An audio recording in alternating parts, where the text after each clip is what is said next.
कक्षा 6 के मैं एक नया अध्याय शुरू करने जा रहा हूँ जिसका नाम है झांसी की रानी। कविता है झांसी की रानी, सुभद्रा कुमारी चौहान द्वारा लिखी गई है। यह पहला भाग मैं आपको कराने जा रहा हूँ। सुभद्रा कुमारी चौहान का जन्म 1904 में इलाहाबाद उत्तर प्रदेश में हुआ था और इनकी प्रमुख रचनाएं झांसी की रानी की समाधि पर लिखी हुई है। कदम का पेड़ है, मेरा नया बचपन, इनकी कुछ प्रमुख रचनाएं हैं। इन्होंने देश प्रेम, साहस और बलिदान की भावना भरी कविताएं लिखी है। यह कविता है झांसी की रानी लक्ष्मीबाई के संबंध में, जिन्हें बचपन का नाम छबीली था। और यह कविता देशभक्ति, देश प्रेम से ओतप्रोत है। 1857 की जब क्रांति लड़ी गई, यह आजादी की पहली लड़ाई थी। उसमें तात्या टोपे, नाना साहब, अन्य लोगों ने भी भाग लिया था। इसमें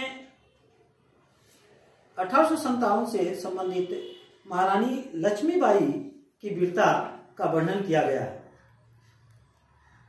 पहला भाग, सिंहासन हिल उठे, राजवंशों ने बिरकुटी तानी थी, बूढ़े भारत में भी आई फिर से नई जवानी थी, गुलामी हुई आजादी की, गुमी हुई आजादी की कीमत सबने पहचानी थी, दूर फिरंगी को करने को सबने मन में ठानी थी, चमक उठी सन 57 में वह तलवार पुरानी थी, बुंदेले हर बोलो के मुंह हमने सुनी कहानी थी, खूब लड़ी मर्दानी वह तो झांसी वाली रानी थी। झांसी वाली रानी जिसे मर्दानी कहा गया है क्योंकि वह मर्दों की तरह ड्रेस वेशभूषा पहनकर वह युद्ध के मैदान में एक वीर पुरुष की तरह युद्ध लड़ने उतर पड़ी थी। अंग्रेज अत्याचारी अंग्रेज इनके राज्य पर कब्जा करना चाहते थे क्योंकि इनके पति की मृत्यु के बाद कोई संतान नहीं था, तो ये सिंहासन को संभाली। तब इन्होंने एक पुत्र को गोद लिया था और अंग्रेज नियम बनाए थे कि गोद लिए पुत्र को राजा नहीं बनाया जा सकता। अतः वे समझे कि महारानी अकेली है, नारी है, आसानी से इनको जीतकर इनके राज सिंहासन पर कब्जा किया जा सकता है। तो वे चल पड़े थे और महारानी युद्ध लड़ने के लिए तैयार थी। सिंहासन होल उठे, राजवंशों ने बेकुटी ठानी थी, बूढ़े भारत में आई फिर से नई जवानी थी। सिंहासन होल उठे, राजवंश के लोगों ने युद्ध लड़ने के लिए मन में ठान लिया था, उनकी बाहें फड़क रही थी। यह जो बूढ़ा भारत अर्थात वर्षों से जो गुलाम भारत था, उसमें फिर से नई जवानी आ गई थी। लोगों में फिर से उतावलापन आ गया था और लोग आजादी के लिए मर मिटने को तैयार थे। गुमी हुई आजादी की कीमत सबने पहचानी थी, दूर फिरंगी को करने को सबने मन में ठानी थी। आजादी को फिर से लाना था, इसकी कीमत जान गए थे कि आजादी की क्या कीमत है, आजादी में क्या सुख है।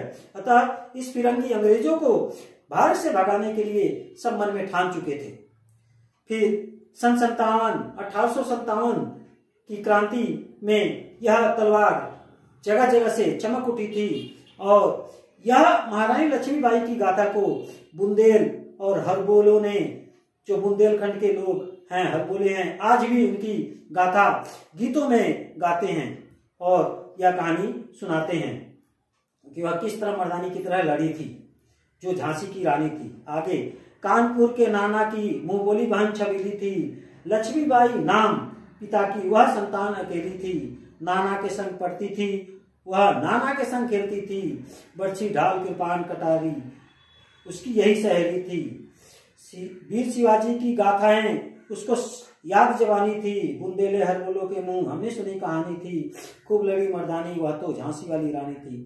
कानपुर के नाना साहब इन्हें लक्ष्मीबाई को अपनी बहन मानते थे और छबीली, मुंह बोली छबीली बहन थी और लक्ष्मीबाई यह अपने पिता की अकेली संतान थी।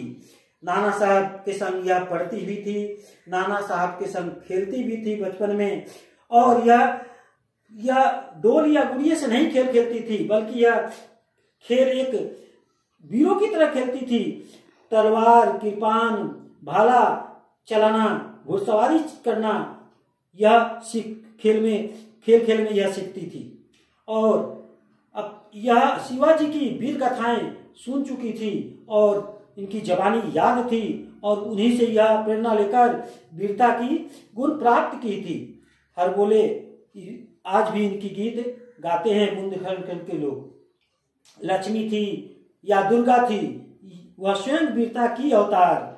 देख मराठे पुलकित होते उनकी तलवारों के वार।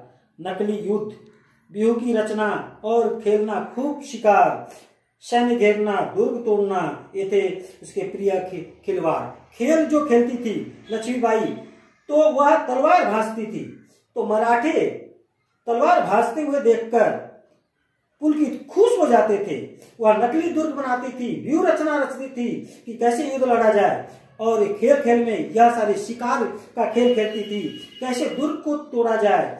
यह सब खेल खेल में वह सीख ली थी। वह लक्ष्मी थी या दुर्गा थी, या उससे भी भीषण अवतार, वीरता की अवतार लेकर जन्मी थी। आगे है महाराष्ट्र कुल देवी उसकी भी आराध्य भवानी थी। बुंदेले हर बोलो के मुंह, हमने सुनी कहानी थी। खूब लड़ी मर्दानी, तो वह झांसी वाली थी। महाराष्ट्र में कुल देवी, आराध्य देवी की वह पूजा करते हुए वह खूब लड़ती थी। आगे है हुई वीरता की वैभव के साथ सगाई झांसी में। ब्याह हुआ, रानी बन गई लक्ष्मीबाई झांसी में। राजमहल में बजी बधाई, खुशियां छाई झांसी में। सुभट बुंदेलों की गुरदावली सी वह आई झांसी में।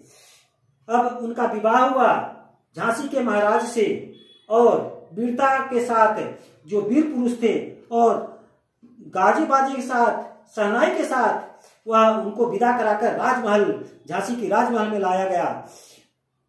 उनकी वीरता की गीत गाई गई।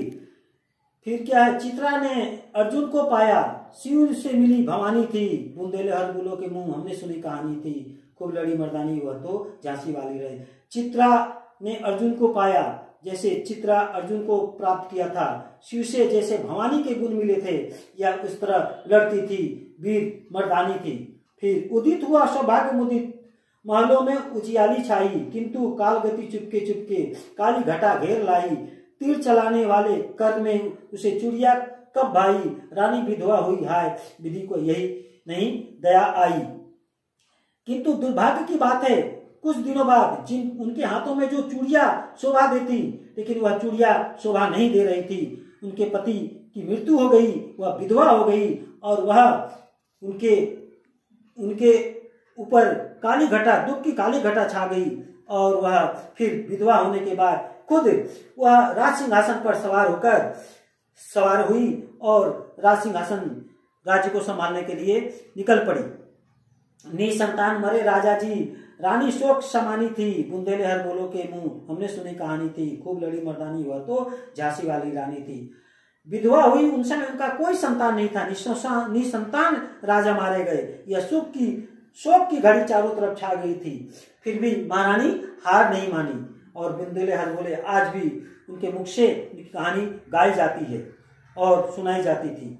आगे बुझा दीप झांसी का तब डेलहौजी मन में हर्षाया। राज हड़प करने का उसने यह अच्छा अवसर पाया। फौरन फौजे भेद दूर पर अपना झंडा फहराया। लावारिस का बारिश बन ब्रिटिश राज झांसी आया। फिर क्या, डलहौजी उस समय यहाँ गवर्नर जनरल था, और वह देखा अच्छा मौका है, महारानी अकेली है, नारी है, इन पर अच्छा से विजय पाया जा सकता है। अतः वह अपनी सेना तैयार करके महारानी पर आक्रमण करने के लिए, झांसी पर आक्रमण करने के लिए भेजा कि हड़प लिया जाए, ताकि अंग्रेजी झंडा वहां फहराया जा सके, क्योंकि यह लबारिश राज्य है, इस पर कोई भी आसानी से विजय पा सकता है। किंतु महारानी घबराई नहीं। अश्रुपूर्ण रानी ने देखा, झांसी हुई वीरानी थी। बुंदेले हर बोलो के मुंह, हमने सुनी कहानी थी। खूब लड़ी मर्दानी, तो झांसी वाली रानी थी। महारानी की आंखों में आंसू थी, चारों तरफ दुख का माहौल था। और डलहौजी इस समय मौका का फायदा उठाना चाहता था, किंतु महारानी जरा भी देर नहीं लगाई। अतः वह वीरता के साथ राज सिंहासन पर बैठी और संभालने को तैयार हो गई। बच्चे यह पहला पाठ है, भाग है। अब दूसरा भाग हम दूसरे समय करने जा रहे हैं।